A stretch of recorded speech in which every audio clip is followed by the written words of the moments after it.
इथून अगदी 100 मीटर अंतरावरती ज्या केमिकल फॅक्टरीमध्ये स्फोट झाला ती केमिकल फॅक्टरी आहे। डोंबिवली MIDC अगदी हाकेच्या अंतरावरती आहे आणि तिथं ज्यावेळेस स्फोट झाला त्यावेळेस साई दर्शन नावाची सोसायटी आहे। या साई दर्शन सोसायटीच्या संपूर्ण काचा ज्या आहेत त्या अगदी फुटलेल्या आहेत। मी दृश्य दाखवतो तुम्हाला कॅमेरामध्ये की ह्या पहिल्याच तळमजल्यावरती जे घर आहे त्याच्या ह्या स्लायडिंगची ज्या संपूर्ण काच आहे फ्रेम आहे ती अक्षरशः कोसळलेली आहे। घरात काचांचा खच आहे आणि ज्या ज्या ठिकाणी या घराला खिडक्या आहेत त्या ठिकाणच्या संपूर्ण खिडक्या आहेत त्या अशाच प्रकारे तुटून पडलेल्या आहेत। ज्यावेळेस स्फोट झाला त्यावेळेस नेमकं काय घडलं हे इथल्या नागरिकांना कळायला मार्ग नव्हता। मात्र ज्यावेळेस समजलं त्यावेळेस हा भीषण स्फोट जो आहे तो दिसून आला आणि संपूर्ण सोसायटीचं जे आहे ते नुकसान झाल्याचं दिसून आलं। आपल्यासोबत या सोसायटीचे काही रहिवासी आहेत, आपण त्यांच्याकडे जाऊया आणि जाणून घेऊया की नेमकी त्यावेळीची परिस्थिती काय होती जेव्हा इथं स्फोट घडला। नेमकं त्यावेळेस तुम्ही कुठे होता, घरात होता, घराच्या बाहेर होता, काय घडलं त्या? सर त्यावेळेला एवढा मोठा ब्लास्ट झाला की ज्या प्रकारे एखादा भूकंप आल्यासारखा या बिल्डिंग अक्षरशः हादरल्या आणि सगळे मोठा आवाज झाला आणि सगळे बिल्डिंगच्या खिडकी बिल्डिंगची टॅरेस शेड्स पत्रे सगळे तुटून अक्षरशः चिनबिन झाले। मुलांचं रडण्याचा आवाज, किंकाळण्या, गाड्यांच्या काचा फुटल्यात। ह्या परिसरामध्ये सगळी धावपळ झाली, एकदम सगळे लोक बिल्डिंगच्या बाहेर आले जसं त्यांना भूकंप आल्यासारखा हा इथं वाटलं। तर आता ह्या परिसरामध्ये फार मोठ्या प्रमाणात नुकसान झालेलं आहे। आता ही साई दर्शन सोसायटीमध्ये एकूण 68 फ्लॅट आहेत। तर 68 फ्लॅटपैकी एक 2-4 फ्लॅट जे रहिवासी होते आणि त्यांच्या विंडोज ओपन होत्या ते 2-4 फ्लॅट सोडून सगळ्या फ्लॅटचे अक्षरशः फ्रेमसहित विंडोज तुटल्या आहेत। घरामध्ये सगळे सामानांचं नुकसान झालेलं आहे। खूप वाईट परिस्थिती आहे साहेब। सर आपलं नाव सांगाल, आपण या सोसायटीमध्ये राहता का आणि काय तुमच्या घरची परिस्थिती आहे, काय नुकसान? माझं नाव अनिल जयस्वाल आहे। मी पण याच इथंच राहतो बिल्डिंगमध्ये। पूर्ण काचच, विंडोचं, बाल्कनी, हॉल आणि किचन तिघांचं काच फुटले आहेत आमचे। आणि गेल्या टायमाला पण झालेला होता, पण गेल्या टायमाला आम्हाला आश्वासन दिलं की काहीतरी बघू आम्ही। हां, पण त्याच्यानंतर पण कोणी काय उत्तर दिलं नाही आणि कोणी आजपर्यंत आता पण येऊन कोणी बघितलं नाही आहे।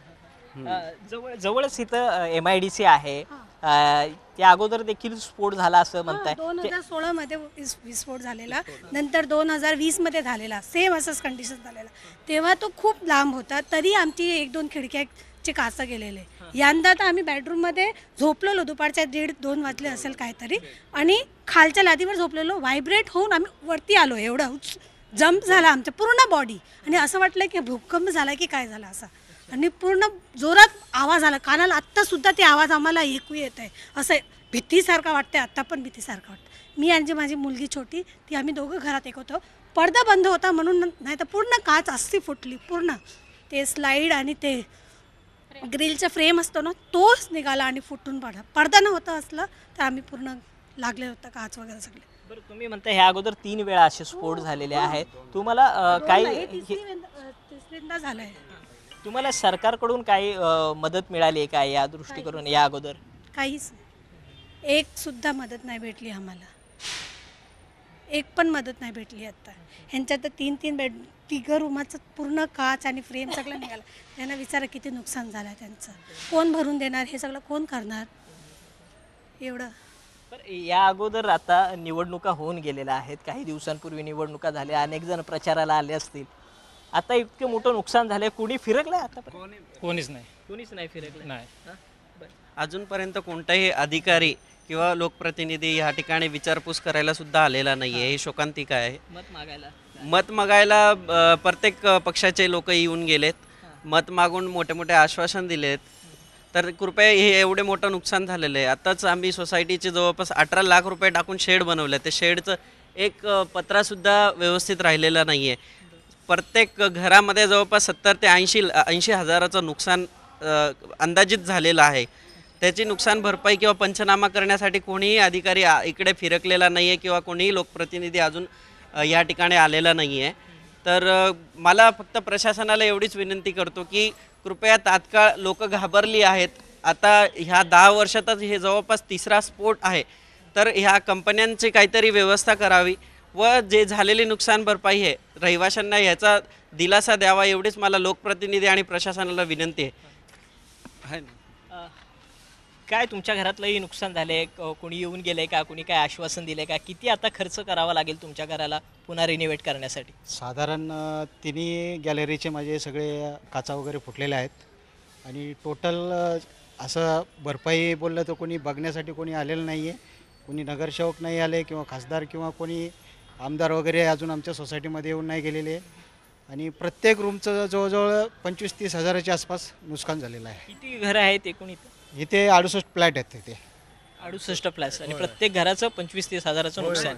त्याच्यापेक्षा बी झालं असेल. कारण की तीन पर विंडोचा 30,000 रुपये खर्च आहे, म्हणजे 3 विंडोज आहे.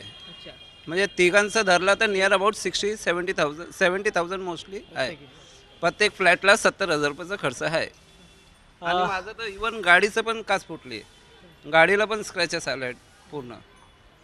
आपण पाहतोय की या सोसायटीमध्ये आहे आणि या सोसायटीच्या संपूर्ण काचा ज्या आहेत त्या फुटलेल्या आहे. एका विंडोसाठी 30,000 रुपयाचा खर्च आहे असं सांगितलं जातं आहे. त्याचबरोबर घरात 3 विंडो आहेत, त्यामुळे हा जवळपास खर्च जो आहे तो 30,000ने जरी पकडला तरी 90,000पर्यंत हा एका घराचा खर्च जातो आहे. त्याचबरोबर ह्यातल्या नागरिकांचं सगळ्यात महत्त्वाचं सांगणं म्हणजे हाकेच्या अंतरावरती MIDC आहे, बाजूलाच रहिवासी भाग आहे. मात्र मागच्या 10 वर्षात हा 3रा स्फोट आहे. इथले नागरिक जे आहेत ते आपला जीव मुठीत घेऊन इथं जगत आहेत. मात्र प्रशासन असेल किंवा राज्य सरकार असेल कोणत्याही स्वरूपात ठोस उपाययोजना करत नाही.